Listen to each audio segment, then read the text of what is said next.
مزید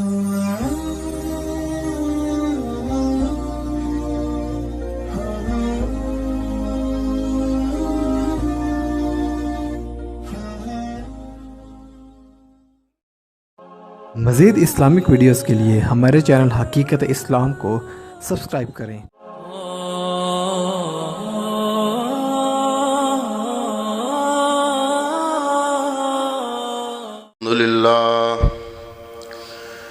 الحمد للہ نحمده ونستعینه ونستغفره ونؤمن به ونتوکل علیہ ونعوذ باللہ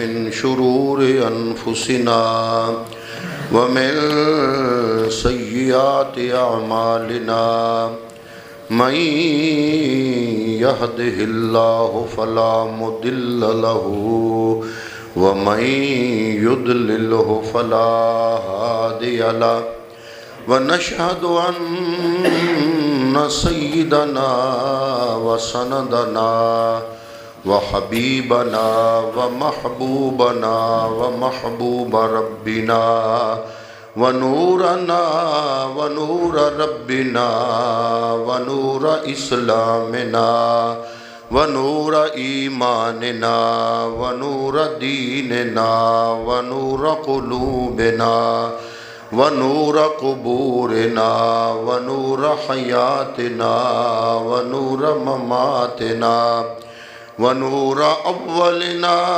ونور آخرنا ونور ظاہرنا ونور باطننا وسیدنا ومولانا وملجانا ومأوانا محمد صلی اللہ علیہ وآلہ آلہ وأصحابه وأزواجه وعترته وأولياء أمته وعلماء ملته وأهل سنته أجمعين أما بعد فأعوذ بالله من الشيطان الرجيم بسم الله الرحمن الرحيم والذین جاہدوا فینا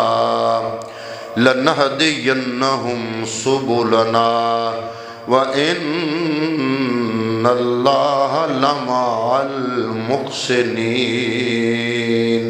صدق اللہ مولانا العظیم وصدق رسولہ النبی الکریم ونحن علی ذلک لمن الشاہدین والشاکرین والحمد للہ رب العالمین۔ انتہائی قابل قدر قابل عزت حاضرین و سامعین، اللہ رب العالمین کا لاکھ لاکھ شکر ہے کہ رب العزت نے ہم سب مسلمانوں کو رمضان المقدس کے اس بابرکت مہینے کا دوسرا جمعہ نصیب فرمایا۔ دعا کرتے ہیں کہ رب العزت ہم سب کو رمضان المقدس کے اس بابرکت مہینے کے ایک ایک لمحے اور ایک ایک گھڑی اور ایک ایک ساتھ سے زیادہ مستفید ہونے کی توفیق عطا فرمائے۔ سورہ العنکبوت کی آیت نمبر 69 آپ کے سامنے تلاوت کرنے کی سعادت حاصل کی۔ فرمایا والذین جاہدوا فینا، وہ لوگ جنہوں نے جہاد کیا فینا ہمارے راستے میں۔ اب میں نے یہ ترجمہ کیا ہے تو ہر بندے کے دماغ میں تلوار، تیر کمان، کلاشنکوف اور بندوق آ گئی ہے۔ یہ صرف اس کا ایک پہلو ہے۔ لفظ جہاد عربی میں لڑنے کو نہیں کہتے۔ لفظ جہاد کا جو لفظی معنی ہے نا، وہ صرف لڑائی کرنا نہیں بلکہ اس کا لفظی معنی ہے کوشش کرنا۔ لفظ جہاد کا معنی کوشش کرنا۔ قرآن و سنت اور صوفیاء کی اصطلاح میں جو لفظ مجاہدہ ہے نا، مجاہدہ، وہ اسی جہاد سے نکلا ہے۔ اور مجاہدے کا مطلب تلوار اٹھانا نہیں، مجاہدے کا مطلب مجاہدہ اس کو کہا جاتا ہے کہ انسان اس بات کی کوشش کرے کہ اس کے اعمال درست ہو جائے، اس کے اخلاق درست ہو جائے، انسان گناہوں سے بچ جائے، اپنے نفس کو غلط سمت میں جانے سے بچائے، اس کا نام مجاہدہ ہے۔ یہی وجہ ہے کہ کملی والے نے ارشاد فرمایا، مجاہد کی تعریف فرمائی۔ فضائل الجہاد، ترمذی شریف حدیث کا نمبر ہے 1621۔ کملی والے نے فرمایا، المجاہد من جاہد نفسہ، فرمایا مجاہد وہ ہوتا ہے جو اپنے نفس کے ساتھ جہاد کرتا ہے۔ جناب نفس کے ساتھ کیسے جہاد کریں؟ علماء فرماتے ہیں انسانی نفس لذتوں کا خوگر ہے، خواہشات، تمنائیں، آرزویں اس کے اندر پنپتی رہتی ہیں، اور انسان کی اس زندگی کا جو راز ہے، اس زندگی کا راز اپنے اس نفس کو اکیلا چھوڑ دینا میں نہیں، بلکہ شروع سے ہی اس کو کنٹرول کرنے میں ہے۔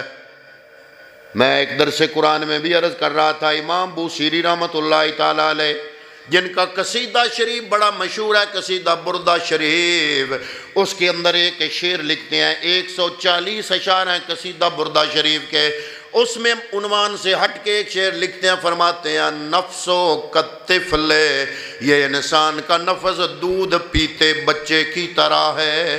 انسان جب بچہ ہوتا ہے دودھ پیتا ہے، دودھ پینے کی عمر 2 سال اس کی مکمل ہو جاتی ہے، پھر کیا ہوتا ہے کہ اس کی ماں، اس کا باپ چاہتے ہیں کہ یہ بچہ دودھ چھوڑ دے۔ اب بچے کے منہ سے ماں پستان جب جدا کرتی ہے، لیکن بچہ روتا ہے، بچہ بلکتا ہے، بچہ روتا ہے، بچے کو تکلیف ہوتی ہے، لیکن بچے کے والدین بچے کی اس تکلیف کو اپنے دل پر لیتے ہیں، برداشت کرتے ہیں۔ برداشت کرتے ہیں کیوں؟ ان کو پتہ ہے کہ بچے کو تکلیف تو ہو رہی ہے، لیکن اگر ابھی سے بچے کی خواہش کے مطابق، بچے کے نفس کی تمنا کے مطابق اگر اس کو چھوڑ دیا گیا، اس کو روکا نہ گیا، اس کو چھوڑ دیا گیا، برا تو اس کو لگے گا، روئے گا تو یہ بے چین تو بڑا ہوگا، مضطرب ہوگا، جس سے ماں کا دل بھی اس طرح میں آ جائے گا، مامتا تڑپ جائے گی۔ لیکن اپنے دل پر کنٹرول کرتے ہوئے بچے کو اس تکلیف سے، اس رونے سے گزارنا پڑتا ہے۔ اگر یہ کام نہ کیا جائے، بچہ دودھ پیتے پیتے بالغ اور جوان ہو جائے، جب بلوغت کی حدوں کو چھوئے گا اور ادھر نوجوان ہوگا، ادھر ماں کا پستان منہ میں ہوگا، اگر چھڑایا نہ گیا تو منظر بڑا عجیب بن جائے گا۔ اس منظر سے بچنے کے لیے، بچے کی تربیت کے لیے کیا ہوتا ہے؟ اس بچے کی اس تکلیف کو، اس کے رونے کو برداشت کرتے ہوئے اس کو اس کے نفس کے حال پہ نہیں چھوڑا جاتا، بلکہ نفس کے خلاف اس کو روکا جاتا ہے۔ امام بوصیری رحمۃ اللہ تعالیٰ علیہ فرماتے ہیں، النفسو کالطفل، انسان کا نفس بھی اسی بچے دودھ پیتے بچے، روتے ہوئے بچے کی طرح ہے۔ اس کا دل کرتا ہے میں جھوٹ بولنے کی جو عادت پڑ گئی ہے بولتا رہوں، اس نفس کا دل کرتا ہے جو غلط راستے کی طرف جانے کی عادت پڑ گئی ہے میں اب اپنے آپ کو کیسے روکوں۔ حضرات محترم، اگر جلوت میں روک بھی لیا تو خلوت میں کیسے روکے گا؟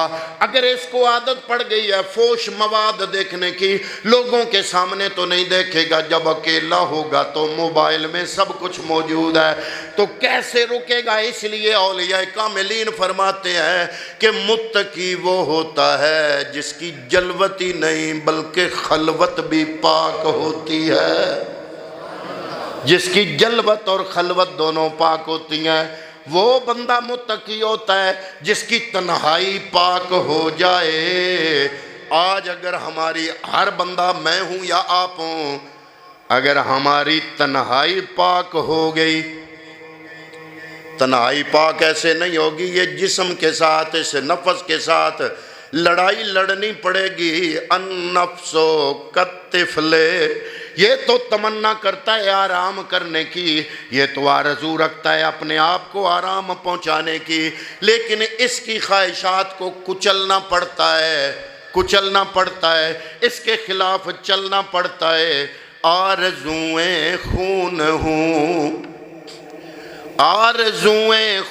ہوں یا حسرتیں پامال ہوں، آرزویں خون ہوں یا حسرتیں پامال ہوں، اب تو اس دل کو بنانا ہے تیرے قابل مجھے، اب تو اس دل کو بنانا ہے تیرے قابل مجھے۔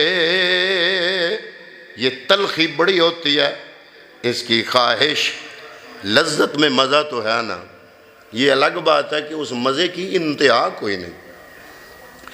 نفس جو مزہ، جو لطف، جو انجوائمنٹ نفس چاہتا ہے، نفس آپ کو کبھی بھی یہ نہیں کہے گا اب میری بس۔ اربوں ہوتے ہوئے بھی لوگ ایویں تو نہیں، اربوں خربوں ڈالر کے مالک ہونے کے باوجود پھر بھی ملک پاکستان کو کھا رہے ہیں۔ یہ پیٹ بھرنے والا نہیں ہے۔ صوفیاء نے فرمایا کہ اس پیٹ کو، وہ ایک فقیر آ گیا، ایک بادشاہ، مولانا روم نے لکھا، بادشاہ کے دربار میں تو کشکول ہاتھوں میں تھا، وہ مانگتا ہے، وہ کہتا ہے مجھے، میں بادشاہ کے دربار میں آیا ہوں، کچھ عطا کیجیے۔ جو ساتھ تھے انہوں نے کوشش کی کہ فقیر کو باہر نکالیں، لیکن فقیر برابر آوازیں بلند کر رہا ہے۔ بادشاہ کہتے ہیں رہنے دو، اس کو کچھ دے دیتے ہیں۔ وہ فقیر کہتا ہے بادشاہ سلامت، آپ کی اتنی بڑی سلطنت ہے، اتنی بڑی دولت ہے، اتنی حکومت کے مالک ہو، میری ایک خواہش ہے، میرے اس کشکول کو بھر دیا جائے۔ آپ تو بہت بڑے مالک ہو، بہت بڑے مالک ہو، میرا صرف یہ چھوٹا سا کشکول ہے، اس کو بھر دیا جائے۔ بادشاہ نے حکم دیا وزیر خزانہ کو کہ اس کا کشکول چھوٹا سا ہے، میرا خزانہ تو بہت بڑا ہے، اس کے کشکول کو بھر دو۔ وزیر خزانہ نے کچھ رقم لی، اس کے کشکول میں ڈالی، لیکن پتہ ہی نہیں چلا کہ وہ کہاں چلی گئی۔ وہ لاتا رہا، ڈالتا رہا، لاتا رہا، ڈالتا رہا، سارا خزانہ ختم ہو گیا۔ اب بادشاہ کو اپنی عزت کی فکر بھی پڑ گئی کہ ایک فقیر کا کشکول اگر میرے دربار میں نہ بھرا گیا، میں کاہے کا بادشاہ اور کہاں کا میں متمول رہ جاؤں گا، کہاں کا میں دولت مند رہ جاؤں گا۔ اب تو میری یہ عزت کا مسئلہ ہے۔ اس نے کہا کہ میرے جو اہل خانہ ہیں ان کا جو زیور ہے وہ لے آؤ۔ وہ سونے کا زیور لایا گیا، وہ بھی ڈالا گیا۔ جس کے پاس جو کچھ تھا، پورے محل کے اندر جتنے درباری تھے، جن کی جیبوں میں جو کچھ تھا، وہ انہوں نے بادشاہ کی عزت بچانے کے لیے لا کے سامنے رکھ دیا۔ بادشاہ ڈالتا رہا اس کشکول میں، لیکن وہ بھرنے کا نام نہیں لے رہا تھا۔ بادشاہ نے ہار مان لی، کہتا ہے کہ مجھے بتا تو صحیح یہ تیرا کشکول کیسا ہے، میری ساری دولت کھا گیا۔ اس فقیر نے کہا کہ میرے کشکول کا نام خواہش نفس ہے، یہ کوئی بھر نہیں سکتا، دنیا کی کوئی دولت، دنیا کا کوئی مقام و مرتبہ، کوئی صدارت، کوئی بادشاہت۔ جو بندہ اس نفس کے پیچھے پڑ گیا، اس کے جناب خواہشات کی تابع فرمانی کرنے چلا، وہ بندہ کبھی بھی نہ وہ کامیاب نہیں ہوگا۔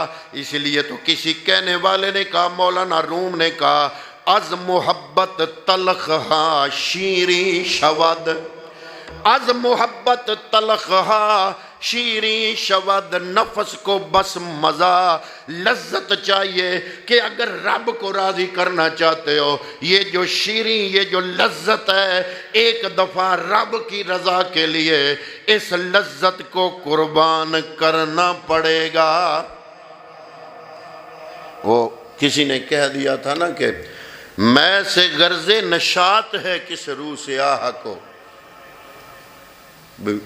غالب کا شعر ہے، وہ کہتا ہے کہ جو شراب ہے اس سے میں سے غرض نشاط ہے کس روح سیاہ کو، کیڑا کالے منہ والا جیڑا جس کے واسطے شراب پیندہ ہے، جناب کیوں پیندے ہو؟ اس نے کہا ایک گونا خودی مجھے دن رات چاہیے، یہ جو بے خودی کی کیفیت ہے نا یہ مجھے دن رات چاہیے، وگرنہ اس میں کچھ نہیں ہے۔ تو حضرات محترم رب کہتا ہے کہ یہ جو بے خودی ہے نا وہ وہی جس کی طرف اقبال نے اشارہ کیا کہ خودی کو کر بلند اتنا کہ ہر تقدیر سے پہلے خدا بندے سے خود پوچھے بتا تیری رضا کیا ہے۔ اے انسان تو صرف اس نفس کا غلام نہیں ہے، صرف نفس کو جسم کو انسان نہیں کہتے، جسم اور روح کے مجموعے کو انسان کہتے ہیں۔ اب جسم کے تقاضے اپنے، نفس کی خواہشات اپنی، روح کی خواہشات اپنی، نفس کو کچلو گے لذت روح اٹھائے گی۔ اللہ اکبر، میرا جملہ آپ نے ضائع کر دیا، بلکہ برباد کر دیا، بلکہ بے انتہائی بے توجہ برت رہے ہیں آپ لوگ۔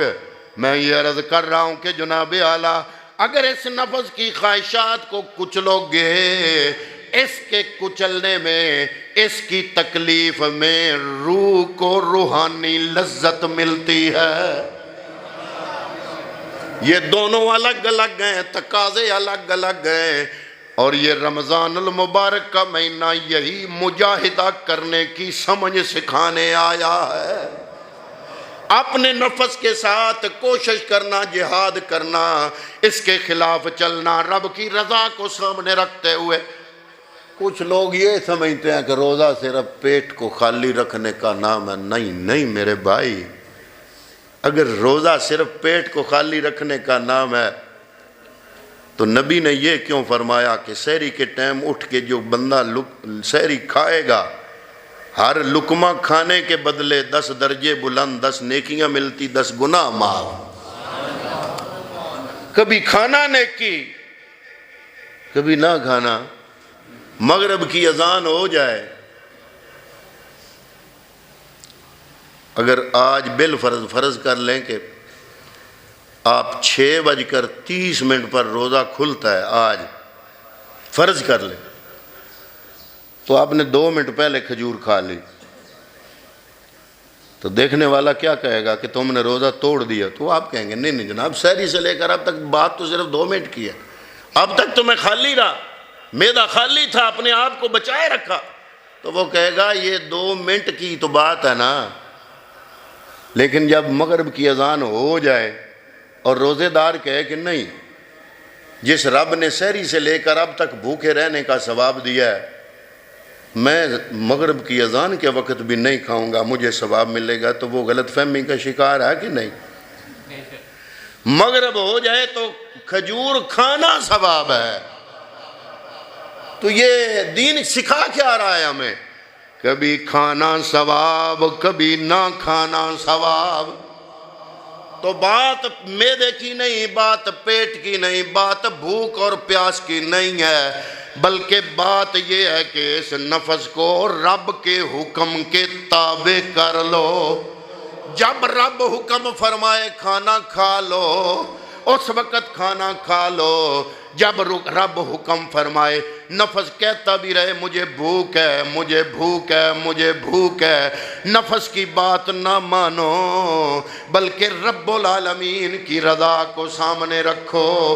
تو آپ سوچ رہے ہوں گے کہ جناب اس طرح تو جب ہوتا جائے گا تو دل ٹوٹتا جائے گا۔ تو رب فرماتا ہے کہ جب تیرا دل میری محبت میں ٹوٹے گا نا تو میں اس کو ایویں نہیں رہنے دوں گا۔ جب ایک بندہ ہوتا ہے 50,000 ماہانہ تنخواہ لیتا ہے، صبح 7 بجے ناشتہ کر کے نکلتا ہے، بڑی مشکل سے ڈیوٹی پہ پہنچتا ہے، سارا دن محنت مزدوری کرتا ہے، شام 8 بجے گھر واپس آتا ہے، یہ اس کا روز کا معمول ہے۔ اب جب وہ 7 بجے 6 بجے اٹھتا ہے اور ناشتہ نوشتہ بنا کر کے 7 بجے گھر سے نکلتا ہے، پھر سارا دن محنت اور مزدوری کرتا ہے، دوسرے دن وہ سوچے آج نہ جاؤں، یہ جو لوگ آرام کر رہے ہیں میں بھی آرام کروں۔ نفس تو اس کا بھی چاہتا ہے کہ میں آرام کروں، میں سکون لوں، لیکن جب یہ تمنا نفس کرتا ہے تو وہ اپنے نفس کی خواہش کو کچلتا ہے۔ کس کے لیے؟ کہ مہینے کے بعد 50,000 ملنے ہیں۔ علماء نے لکھا کہ جہان ہے 3 قسم کے۔ جس طرح ہم چاہتے ہیں نا کہ دنیا میں ہم رہیں خواہش کے مطابق، یہ مومن کا مقام جنت میں ہے کہ اس کی ذات جو چاہے گی، مثلا انار کا شربت چاہ رہا بندہ، جنت میں سامنے انار نہ بھی ہوا تو انار کا شربت بنا بنایا اس کے سامنے جنت میں آ جائے گا۔ جنت ہے ہی تمہاری تمناؤں کے مطابق تمہیں دینے کا نام، اور دوزخ ہر دم تکلیف، ہر دم تکلیف، نفس کو تکلیف، من کو تکلیف، جسم کو تکلیف، ہر دم مصیبت۔ وہ دوزخ، وہ جنت۔ جنت میں تمہاری خواہش کو سامنے، اور دنیا میں تکلیف بھی، خواہش بھی، اور خواہش کو قتل کرنا بھی، اور اس کا اجر بھی۔ یا الہ العالمین، ایک بندہ 50,000 تنخواہ کے لیے اپنے نفس کے خلاف جنگ کرتا ہے۔ لوگ آرام کرتے ہیں، وہ جاگتا ہے، وہ جاتا ہے ڈیوٹی پہ، سارا دن محنت کرتا ہے۔ لوگ آرام سے اپنے موبائل پہ کھیل رہے ہوتے ہیں، وہ سارا دن کام کر رہا ہوتا ہے۔ نفس اس کا بھی کہتا ہے آرام کر لے، لیکن وہ کرتا نہیں۔ کیوں؟ اس لیے کہ اس کو پتہ ہے 50,000 ملے گا، میری بیوی بچوں کا گزارا ہوگا۔ اب نفس کی خواہشات کو قتل کرنے کے بدلے دنیا کے 50,000 مہینے کے بعد مل رہے ہیں۔ اے میرے مالک، اگر نفس کی خواہش کو تیری رضا کے لیے قتل کر دیا جائے، اس دل کا خون کر دیا جائے تو کیا ہوگا؟ جواب علامہ اقبال اپنے لفظوں میں دیتا ہے، کہتا ہے تو بچا بچا کے نہ رکھ اسے، تیرا آئینہ ہے وہ آئینہ کہ شکستہ ہو تو عزیز تر، کہ شکستہ ہو تو عزیز تر ہے نگاہ آئینہ ساز میں۔ اس دل کی خواہشات کو اگر کچلے گا تو کیا ہوگا؟ اللہ رب العالمین کا بسیرا تیرے دل میں ہو جائے گا۔ اسی وجہ سے روز ازل کو جب ملائکہ نے کہا تھا یا اللہ نہ بنا اتجعل فیہا من یفسد فیہا ویفسک الدماء وَنَحْنُ نُسَبِّحُ بِحَمْدِكَ وَنُقَدِّسُ لَكَ، یہ تیری نافرمانی سرکشی کرے گا۔ رب فرماتا ہے انی عالم ما لا تعلمون، تمہاری نظر مٹیریل پہ ہے، میں رب کی نظر اس کی روح پہ ہے۔ یہی وجہ ہے کہ جب نفس کو کچلا جاتا ہے روح کو لذت ملتی ہے۔ اب اگر آگے یہ نہ سمجھنا کہ ساری زندگی کچلتا رہے گا ملے گا یہاں کچھ نہیں، نہ بلکہ جب نفس کو کچلے گا، آرزوؤں کا خون کرے گا تو ہوگا کیا؟ اللہ فرماتا ہے لَنَهْدِيَنَّهُمْ سُبُلَنَا، پہلی بار تکلیف ہوگی نفس کو کچلنے میں، دوسری بار تکلیف ہوگی آگے میں رستہ آسان کر دوں گا۔ جب بندہ مومن پکا اس رستے پہ چلنا شروع کر دے گا تو نفس کو پہلے گناہوں میں لذت مل رہی تھی، اب اسی نفس کو رب کی فرما برداری میں لذت ملنا شروع ہو جائے گی۔ اور جب نفس کو اللہ کی فرما برداری میں لذت ملے گی تو اگلے لفظ فرمایا ان اللہ لمع المحسنین، پھر وہ نیکی کرنے والا اکیلا نہیں رہتا، جب نفس کے خلاف جنگ جیت جاتا ہے رب فرماتا ہے میں اکیلا نہیں چھوڑتا، میں رب خود ساتھ ہو جاتا ہوں۔ جس بندے کی روح کے ساتھ رب ہو جائے اس کو جو لذت روحانی ملے گی، وہ کسی روزے دار سے افطاری کے وقت پوچھ لینا کہ روح کو کتنی سرشاری ملتی ہے۔ جسم کمزور ہوتا جاتا ہے، روح طاقتور ہوتی چلی جاتی ہے۔ تو پتہ چلا کہ یہ رمضان کا مہینہ ہمیں مجاہدہ کرنا سکھاتا ہے۔ کیا کرنا سکھاتا ہے؟ کس کے ساتھ؟ نفس کے ساتھ۔ حضور نے فرمایا بڑا جہاد، جہاد اکبر نفس کے ساتھ ہے۔ مجاہد اس کو کہتے ہیں جو اپنے خواہشات کا خون کرنے کا خوگر ہو جائے۔ جب اس رب کی رضا کے لیے یہ کام ہو، یہ جو اولیاء کاملین مجاہدے کرتے ہیں وہ فرماتے ہیں کہ مجاہدہ شروع ہی 3 کاموں سے ہوتا ہے۔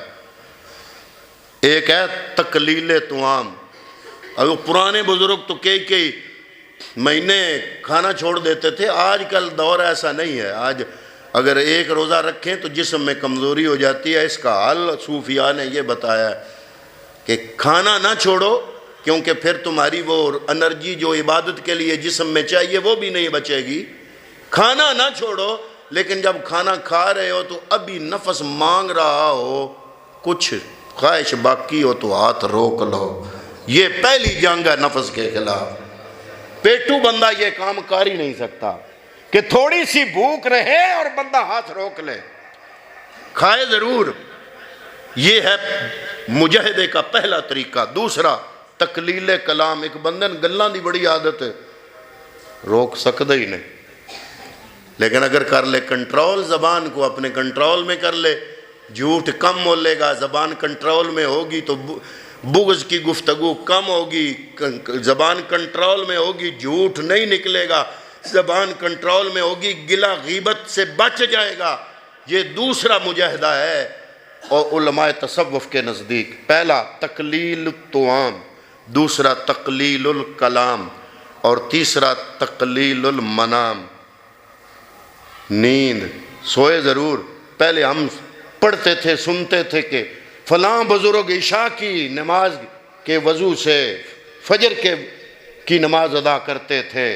وہ زمانے گئے، اب کے انسان کو ڈاکٹری اور یہ طب بھی کہتی ہے کہ اس جسم کے کچھ تقاضے ہیں، جسم کو نیند چاہیے، لیکن 12 گھنٹے نہیں، 6 گھنٹے کے بعد جب بندہ نیند کو پرے کر کے نفس کے خلاف جنگ کرے اور اٹھ بیٹھے، یہ بھی ایک مجاہدہ ہے۔ اور چوتھا تقلیل الاختلاط مال انام، زیادہ لوگوں سے میل ملاپ جتنا زیادہ ہوگا۔ لوگ تو کہتے ہیں، بلکہ آج کل اس کو خوبصورت نام دیا گیا ہے، پی آر، فلاں بندے کی بڑی پی آر ہے، پبلک ریلیشن بہت ہیں۔